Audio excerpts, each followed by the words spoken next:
Makikipag-away ako sa Senado, makikipag-away ako para sa mahirap. Magandang hapon sa inyo lahat, Luzon, Visayas, Mindanao, at saan masulak ng mundo.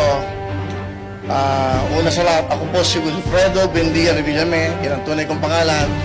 Pero kilala niyo naman ako sa pangalang Willie Revillame. At ako po ay 64 years old.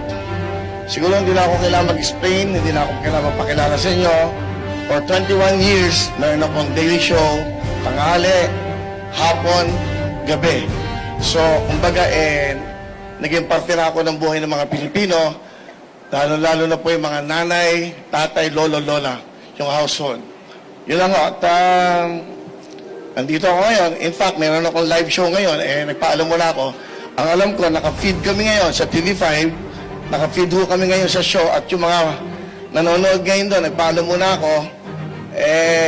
Sigurado nagsisigawan ngayon doon yun. At wala ako, walang kantahan, walang sayawan, walang hepe-peray muna, walang putukan, at walang wheel of fortune.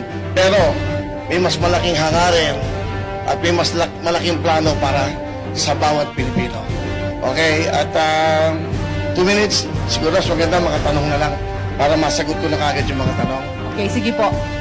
Unang tanong, kanina magaling. Tagalog na lang para mas maintindihan natin mga Rhea kababayan. Fernandez from TV5. Pahiram po. Go, Rhea.